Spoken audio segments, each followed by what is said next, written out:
one that he's going to bless, and he's going to make a great nation. And this is a wonderful story about how God moves and what God can do, and how he loves us so that he's preparing a way. This is all in his salvific story. This is part of that salvific story. So, Stiggers, how you doing tonight? I'm doing well. Good evening to everybody. Been a busy day. You know, the beginning of the year, you know, you make resolution. I did not. I just said I made a list of things we're going to do, and it's organization. Because when you're organized, you're stress-free. And you are organized. I'm trying to do just that. But anyway, I also want to say pre-Happy Founders Day to the sisters and sorors of Alpha Kappa Alpha Sorority. I thought I would start out tonight. Tomorrow, January 15th, we know it will be our 117th. So I want to say pre-Happy Founders Day to my sorors of Alpha Kappa Alpha Sorority. All right. Any other news we want to give out tonight before we get started? Not that I know of. This Sunday, we know at Eastside we're having our tea at 3 o'clock. And so we're looking forward to that. And I don't have any other information. You have something? We know the National Baptist Board meeting is going on right now, and I pray that everything will go well there for them in Birmingham with the newly elected president of the National Baptist. So we know that is going on this week. Judge Milford wants me to say a prayer for them. For the judges are going to be installed this Sunday. Anyway, we are glad that you all are joining us tonight. So we begin with chapter number 13. Genesis chapter number 13. Genesis chapter number 13.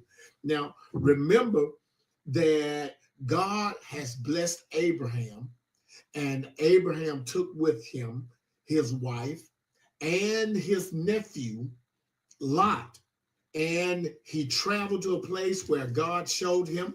When he got there, he built an altar. And this altar at Bethel was built by Abraham, and Abraham began to bless the Lord, call upon the name of the Lord. And with that, there was a plague that God doesn't have to always make everything nice and comfortable for us. Sometimes we go through things, and that's what we find out where our faith is. God finds out where our faith is. Remember that we're preaching. Last Sunday, we were preaching about teaching and testing.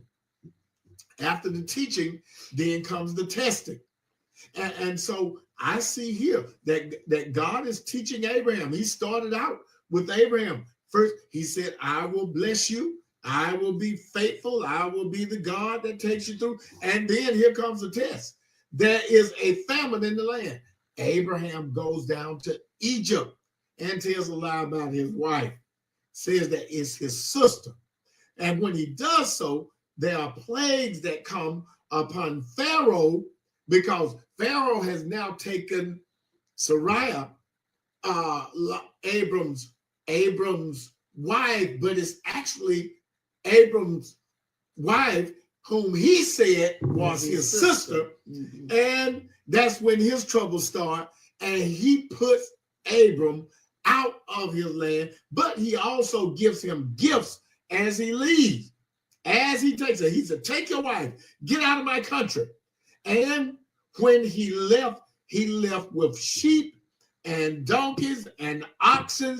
They give him these things because they paid him well for his sister, but Sarai was his wife.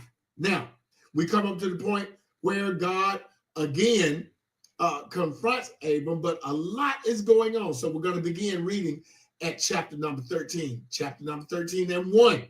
This is Abraham and Lot. First, it was God promises a nation to Abraham. Now, this is the story. The story continues. Here's what happens to Abraham and Lot. And Abram went up out of Egypt, he and his wife, and all that he had, and Lot with him into the south. And Abram was very rich in cattle, in silver, and in gold. And he went on his journeys from the south even to Bethel, unto the place where his tent had been at the beginning, between Bethel and Hai, unto the place of the altar which he had made there at the first, and there Abram called on the name of the Lord. All right, this is the place where he was at first, and he built that altar unto God. The Bible says that he went into the south of Egypt. He had a roundabout way to get back to Bethel and up by Jerusalem. Now, it says that, and Abram was very rich in cattle, rich in what else? Silver and in gold. And he went on his journey. This is after he goes down to Egypt, because there was a famine in the land. There was food in Egypt. But now the famine is over. And so he travels on where God is asking him to go to a place where I will show you when you get there. And when he returns, he goes to the place where he had built the altar. But now he is very rich in cattle, in silver, and in gold. He got money and he has livestock. How did Abram get all of this livestock and all of this money? Well, if you have the livestock, if you have sheep, if you have cattle, if you have camels, then they could use them not only for clothing, but for the tents. They could use them for farming. They could use them to barter. They could use them to trade. So Abram was evidently a good businessman, very good businessman. But underneath, it wasn't just Abram knowing good business. Who was it? Had to be God. It had to be God blessing him. Let's look back. Let's look back and see what God says. God says to Abram, and I will make thee a great nation, and I will bless thee and make thy name great, and thou shalt be a blessing, and I will bless them that bless thee. That's where it comes from. So God can make even a small business very large. He has made Abram with his sheep, with his oxen, with his donkeys, with all his servants, with all his cattle. He has made him very, very prosperous, that he now has, I guess he sold some of that stuff. He now has silver, gold, and cattle. A lot of livestock. It says that he is very rich. He went on his journey back to the place where he built an altar. Now, let's see. This is verse number 5. Let's see what it says in verse number 5 of Genesis chapter 13. And Lot also, which went with Abram, had flocks and herds and tents. And the land was not able to bear them, that they might dwell together, for their substance was great, so that they could not dwell together. All right, now we see something. Not only was Abram rich, but nephew was rich too. Nephew was real rich. Now, let's see what God told Abram at the beginning. He said, now the Lord said unto Abram, get thee out of thy country and from thy kindred and from thy father's house unto a land that I will show thee. Okay, he tells him to get away from his kinfolk. But we see that Lot is tagging along. I need you all to remember that, Eric Floyd, because see, when God tried to separate you from things that are hindering you, you need to be separated. And God was trying to separate him from those old ways of his father, of his kinfolk. And we see that Lot is different from Abram. And you're going to find that out as the way that Abram treats his nephew, the way that Abram does things. We see that not only was he rich, but Lot was rich too. And so the land could not bear them. They were too close together. They had so much stuff. They were so prosperous, and Lot was prosperous because he was with his uncle. Don't get that twisted. And Uncle Abram was prosperous because the Lord blessed him. Now, they had so much substance together that where they were, it was not able to hold them or sustain them. They were a small city within themselves. So let's see what happens. Verse number 7. And there was a strife between the herdmen of Abram's cattle and the herdmen of Lot's cattle, and the Canaanite and the Perizzite dwelled then in the land. All right. What does that tell you? They got in a fight. They broke out. I mean, they couldn't get along. They could not get along. Listen, the herdsmen of Abram and the herdsmen of Lot, they had I don't know what they were fighting over, grazing property, water rights. I don't know what it was, but a strife broke out. Just like in Yellowstone and Landman and all the shows y'all love to see, their strife broke out when somebody raising sheep or somebody raising cattle. They don't want the sheep and cattle to mix in. Yeah. But see, these are folks who don't own the stuff themselves, but True. they're taking care of the stuff. That's what gets me. You fight over somebody else's stuff. Right, because Abraham, he says he delegate. That's what they do. People that rich people, they delegate folks to take care of them. And they manage. They out there fighting like, I'm on Abram's team and I'm on Lot's team.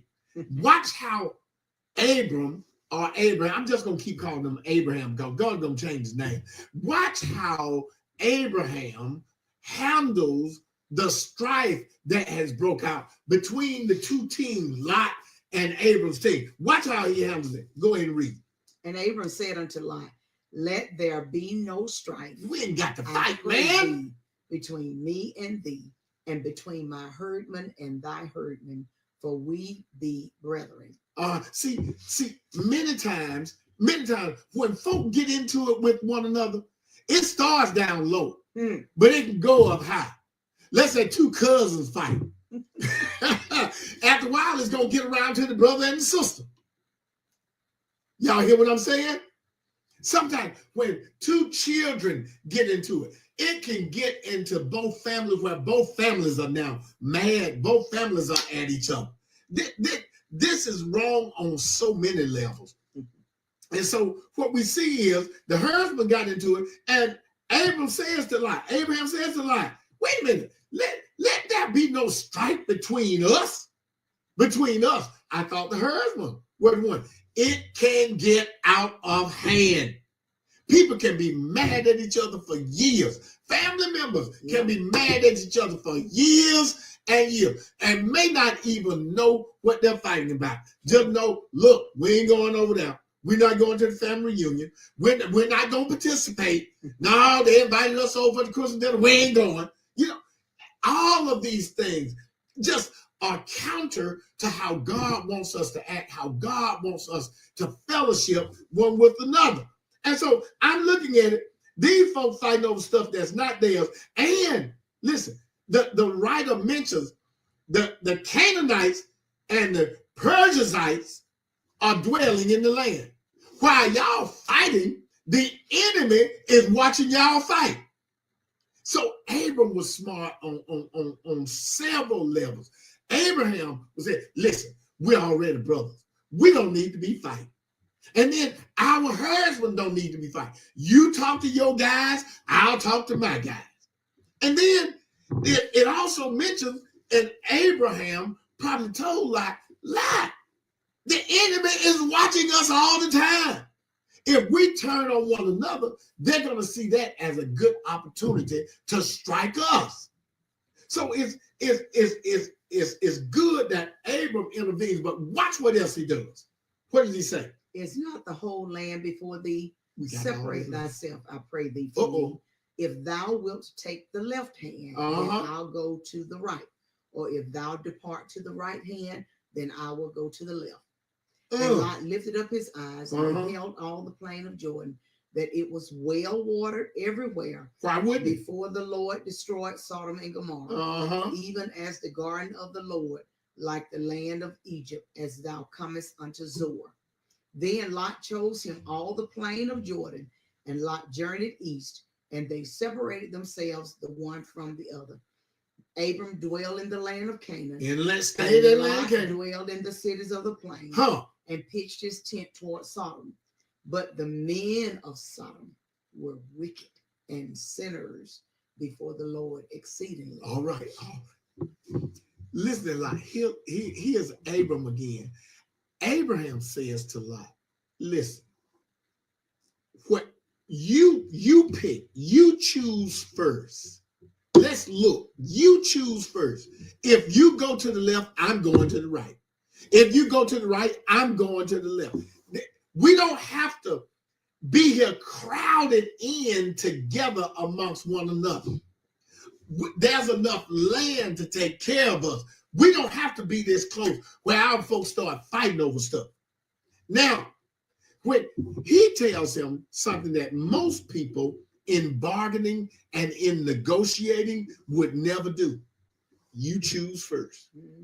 You choose first. Whatever you choose, I'm going in the opposite direction. Whatever you choose, I'll take what's left over.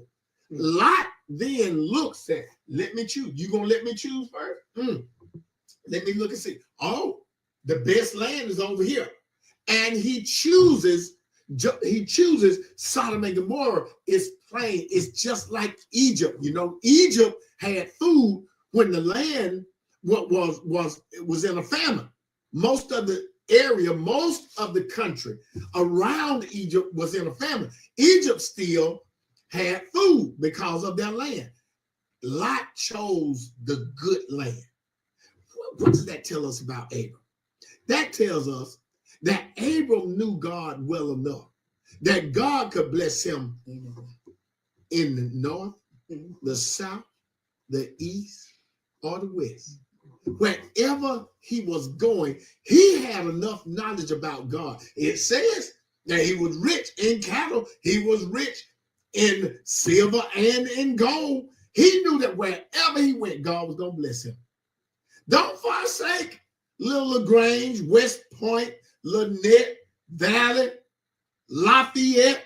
Don't forsake our little towns, Gabbyville, Cannonville, Cross 85. Listen, just because you're from a small place doesn't mean that God can't bless you.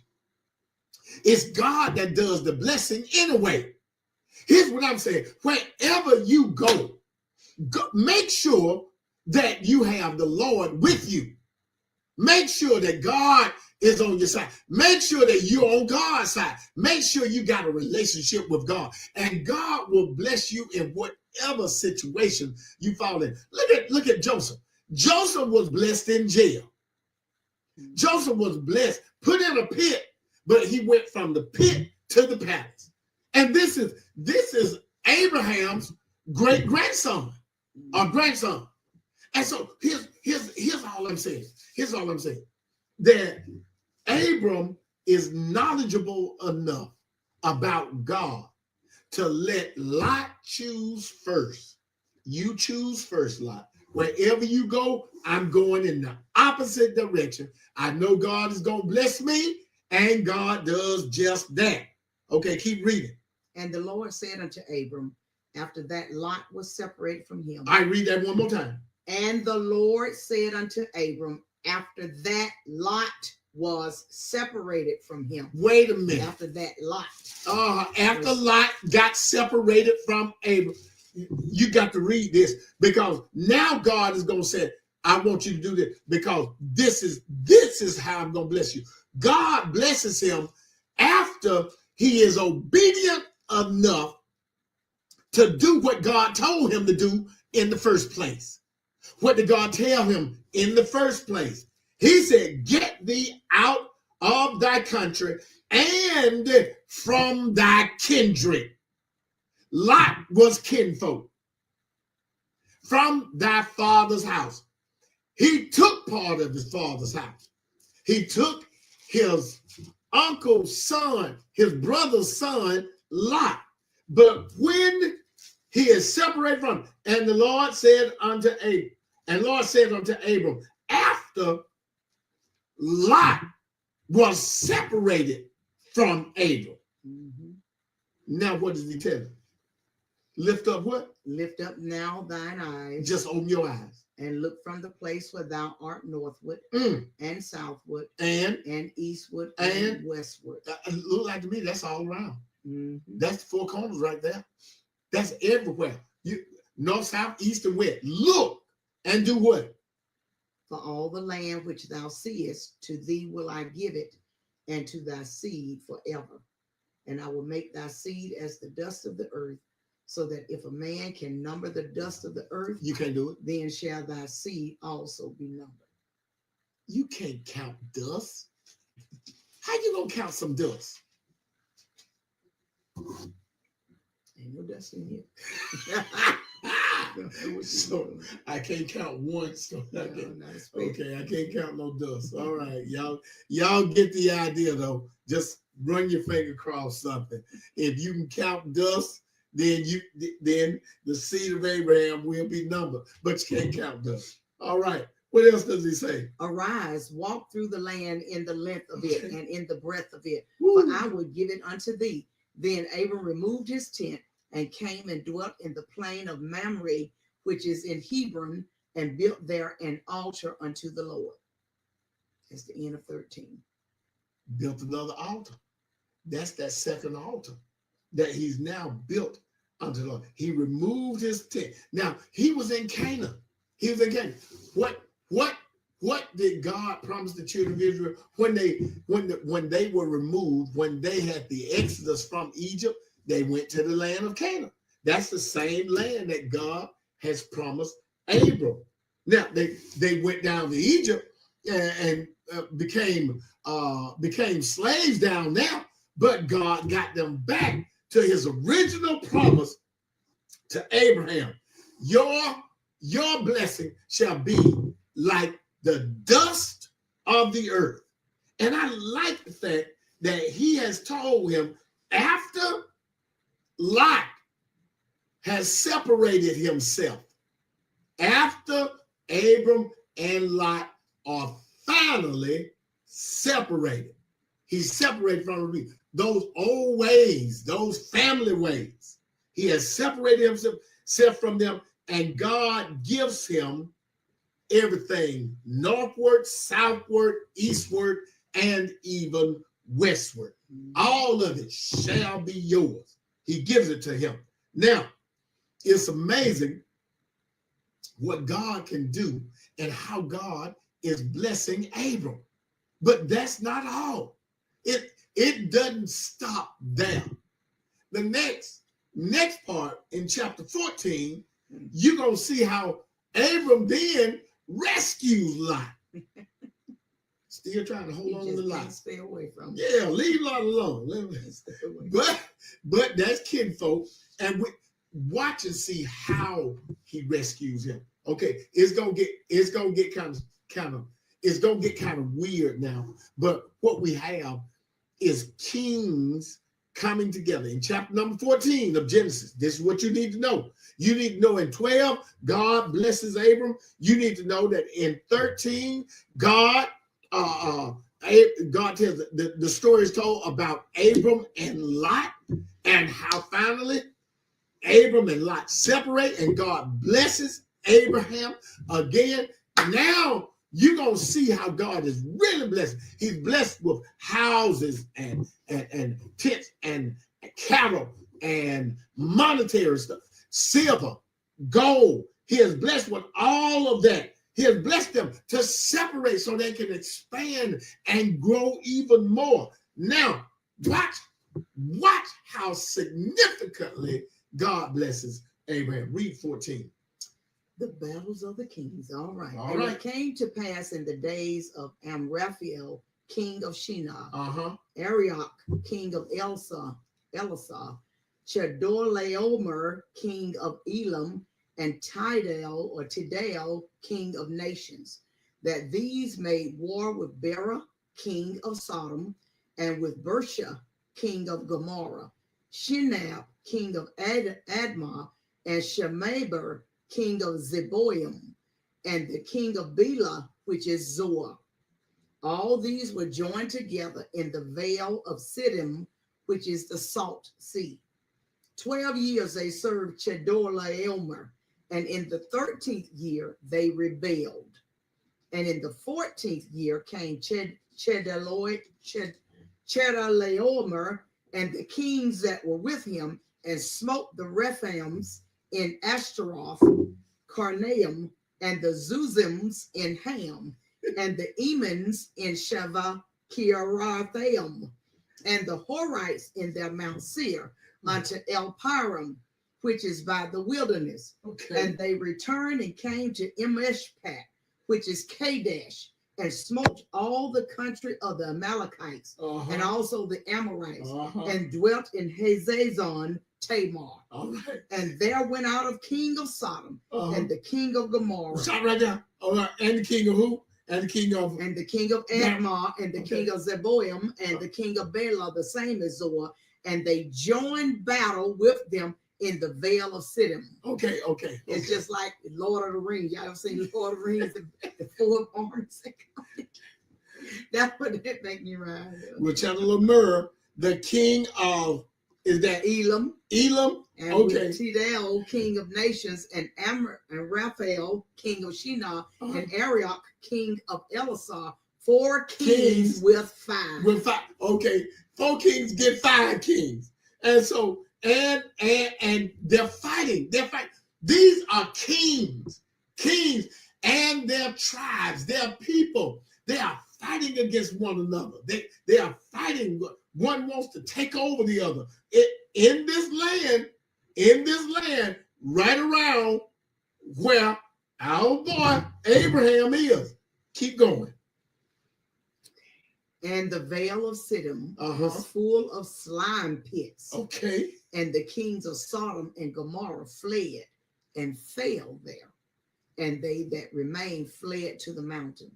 And they took all the goods of Sodom and Gomorrah and all their victuals and went their way. Okay. They done took their stuff and left. Yeah, that's what normally they do. You go in battle. Yeah. You kill off the folks, or you run them off, and then you take the bounty, the loot, whatever they call it. Okay, and that came what? And they took Lot and Abram's brother's son, who dwelt in Sodom, and his goods, and departed.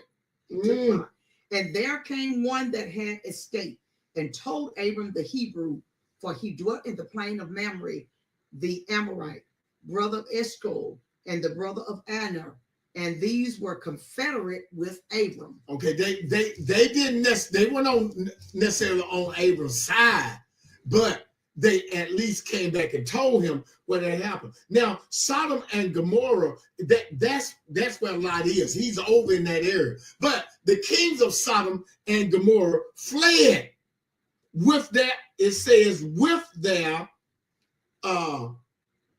all they had, with their victuals, which everything they had, and went their way. And they took Lot, Abram's brother, son, who dwelt in Sodom, and his goods, and departed. They taken everything. These are some low down kings now. Now they're not in the business of protecting people who are in their land. But when Sodom and Gomorrah fled, then I believe it's Chedorlaomer. He took over, and those kings with him took over, and they took Lot with them because Lot was in that land too. Now, understand, Lot has a lot. Lot has much because he was rich as well. But let's find out what happens when this confederate, this person that comes back who's in the battle, belongs to them, but comes back and tell Abram what is going on with his nephew. And when Abram heard that his brother was taken captive, he armed his trained servants, born in his own house, 318, and pursued them unto Dan. And he divided himself against them, he and his servants, by night, and smote them, and pursued them unto Hobah, which is on the left hand of Damascus. Wait a minute. You mean to tell me all that time Abram done built up an army because all the workers he had to say he armed his trained servants born in his own house, 318. Abram had a lot. He had much. Well, it seemed like all his husband, whatever, if they had children, the children grew up and automatically you're going to be in the army. Yeah. They were automatically Well, they served. They served. Automatically These are trained folks. You know, and Abraham had enough sense. Abraham had enough sense to train them before they went into battle. Sure. At some point or another, y'all, we might have to fight. So if we do, let's be ready. And then what gets me is that here you have kings that are banding together, and these kings are fighting and destroying everything and taking what they want to take. But Abraham's sitting back looking. They're not messing with him. So Abraham was mighty in himself. He's so mighty that now he goes after kings and what they have done. What happens? And he brought back all the goods. All of it. And also brought again his brother Lot and his goods, and the women also, and the people. Abraham had it going on. They went on. I'm trying to tell y'all, Abraham bad. Because we don't know how many folks those other kings had with them. Abraham had a big army. Well, wait a minute. It said how many he had. He had 300 what? Well, Abraham had 318. Okay, 318. Yeah. But we don't know how many. Wait a minute. Don't we understand from Gideon? Yes. When they had about 20,000, he said you got too many. Then narrowed it down to 300 that would fight. So God can do more when you got faith with little I'm telling you. Than a whole lot of folk can do with the masses, can do with legions. And so it's no surprise to us from what we have read about God and what we have seen God do. And we know Abraham had to win because we know the blessing was going to come through Abraham. The blessing got to come through Abraham. The blessing got to come through. So we know he had to win. And the boy, listen, Abraham's son, Isaac, is not even born yet. Not even born yet. And all of this is going on. This is faith building. This will build up your faith. First, go to a place, sight unseen, and I'm going to bless you. Now, I'm going to bless you so much that people with you going to be blessed. And then I'm going to bless you so much that you're going to be so rich that you're going to be able to sell what you have. You're going to be rich not only in cattle, but you're going to be rich in silver and in gold. And then you're going to be so rich. This is the blessing of Abraham. I'm going to bless you so much that you can tell folks, you go to the right, I'm going to the left. You go to the left, I'm going to the right. God going to bless me anywhere I go. And God does just that. He's so blessed that he's not worried about these kings. You got 5 kings attacking 4 kings and all these kings that skirmishes everywhere. And Abraham is sitting back until they take his nephew Lot. And Abraham pursues kings, goes and takes his stuff back, goes to the enemy camp, slay them, and take back his stuff. Abraham bad to the bone. He is shown up bad. Man of faith. With 318 trained servants from his own camp that were born in his own compound. This man got a lot of stuff. Listen to this takeaway. If you know the right thing to do in a given situation, okay, do it boldly. Do it. Don't be cowed by criticism. Don't hesitate. Second guessing or self-doubt. God blesses those who are faithful to his will. And that's what Abraham was faithful. Okay. It said, who was this king that was just making war and taking over the bullet? It said in Abraham's time, most cities had their own king. Wars and rivals among kings was common. A conquered city paid tribute to the victorious king. Nothing is known about this king that was the bullet, Chedorlaomer. And these 5 said, nothing, very little is known. All we know is that God blessed Abraham to take over that king, as well as the kings with him, and get back, return all of the stuff that they had, but all of the stuff that they stole too. Everything they had that they had stole, and his own nephew and all of his nephew Lot's stuff, everything he had. God is really showing Abraham just who God is. That's why you got to be patient with God. Geraldine said, you never let faithfulness go unrewarded. We have to be faithful unto the end. We have to be patient to see where God is taking us, to see how God is training us, to see how God is teaching us. Don't let the lessons that God teach us go in vain. We got to learn from what God has done. I know I have. You're going to learn today. I have learned that God can be trusted. I've learned that God is a healer. I've learned not to take anybody that God has with you for granted. That's a good thing. Mm-hmm. There's more stories to come. There's other lessons to be learned. But listen, all of this happens. God does all of this for Abram, soon to be Abraham, even before he has that son, that heir, Isaac. Before Isaac and Jacob. And God has blessed him tremendously already. And guess what? God can do the same thing for you. God is still in the blessing business. God is not short on his rewards, his blessings, his favor. He's not short on that. Not any of it.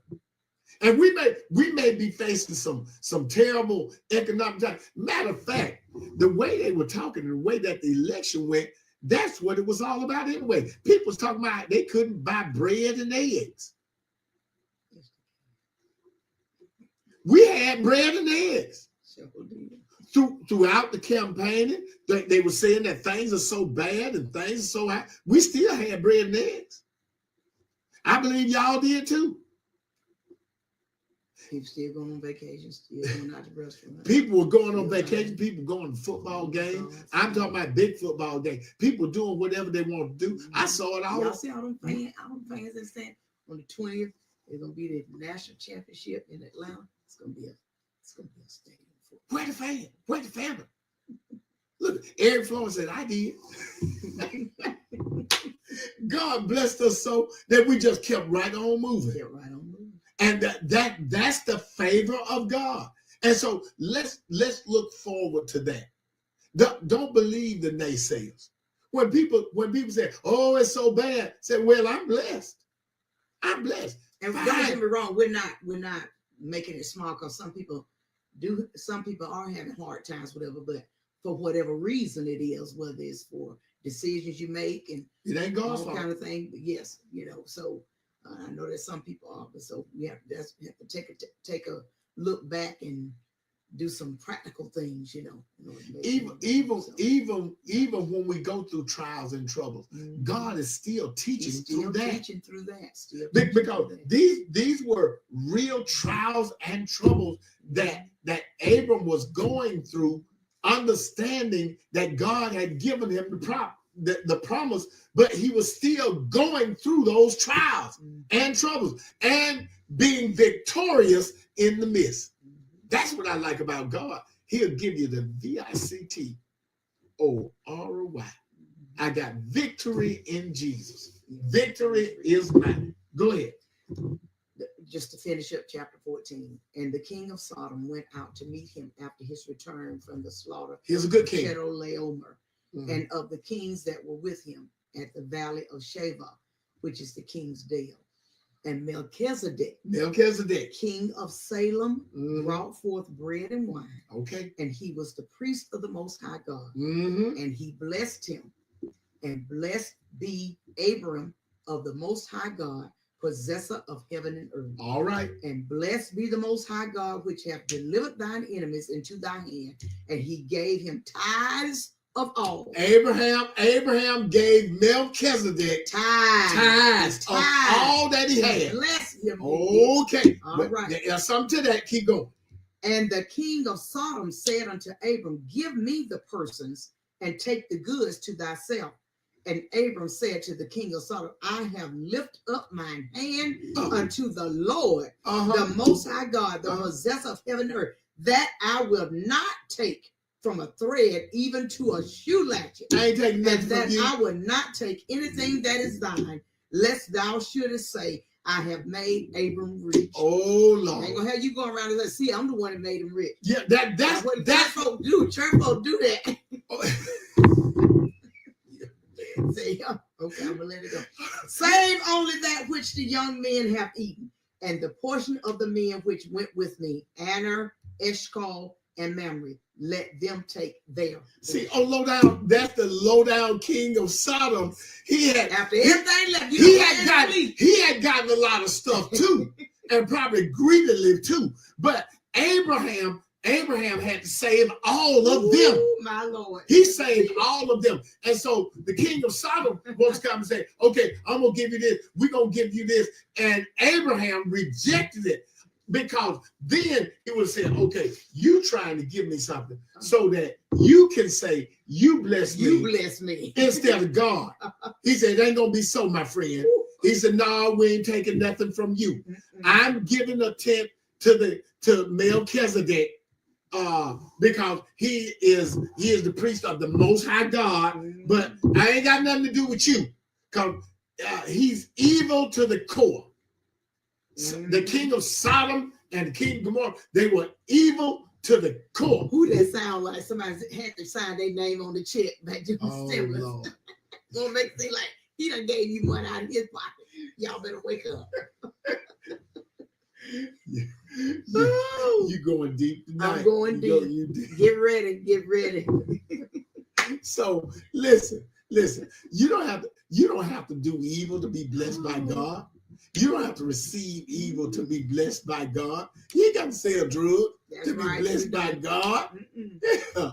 You can live right. And actually, my grandma said, you got to flam.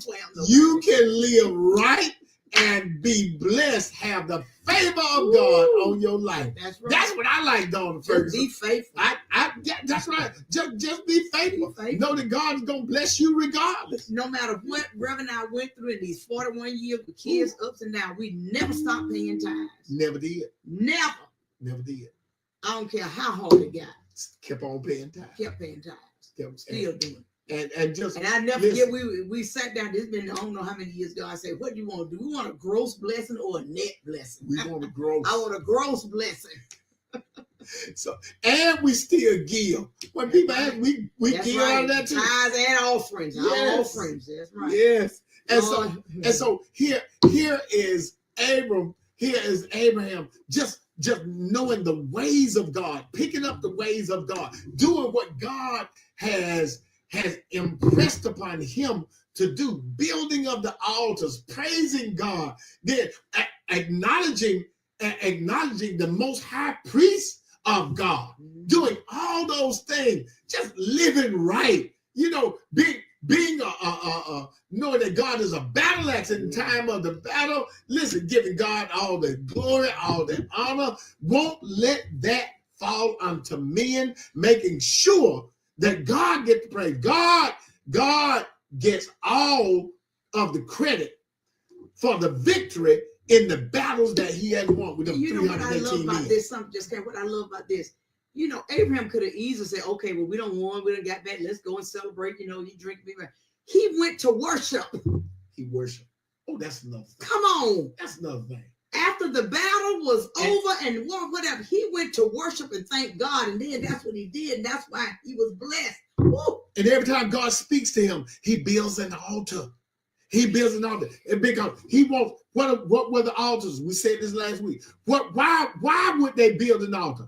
An altar would be built so that they could remember and so that they could worship. Remember and worship. Remember and worship. Lord, what did Jesus do? Jesus took that Passover meal that's right. and turned it into the Lord's Supper so that we could remember and worship. Remember and worship. You don't run from the Lord's Supper. You run to it. All right. I'll stop right there. Thank you all for listening in.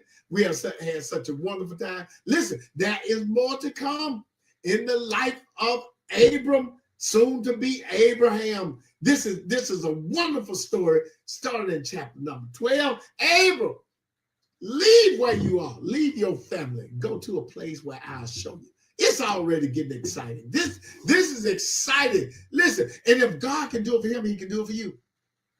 Indeed. What he's done one time, he can do 2 times.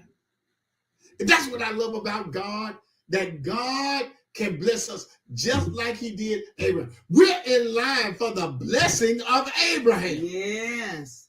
The blessing of Abraham. All right. Good evening. Thank you all so much. Trust it. Woods, Sister Have faith. Holloway. He can do it. Deacon Jeffrey Don, Sister Rebecca Lee. Thank you all for joining. Sister Katie Carey, Sherry Davidson, Sister Parkman, Brother Robert Moore. Good evening. Thank you, Sister Freedom All. Brother Mac Bell, thank you for joining us. Sister Tabitha Williams, my buddy. Sister Sharon Dunson, Sister Shirley Gates. You got in, Sister Shirley. Sister Dunlap, Sister Dorsey, Brother Perriman, Eric Floyd. God bless you. Tell your family we say hello. And Sister, let's see, Sister Staple. Thank you, Brother Trent Williams. God bless you. And all those that joined, Brother Ferguson, Sister Booker. Amen. God bless all of you. All of you. Yeah. We thank and praise God for all of y'all. Brother Durley, Reverend Gates, Donald, thank y'all so much. And all others that joined us tonight. We appreciate it. You joining in with us on Tuesday night. Share it liberally. Yes, share it. Watch God bless you. Join us again next week. God bless you and keep you always is our prayer.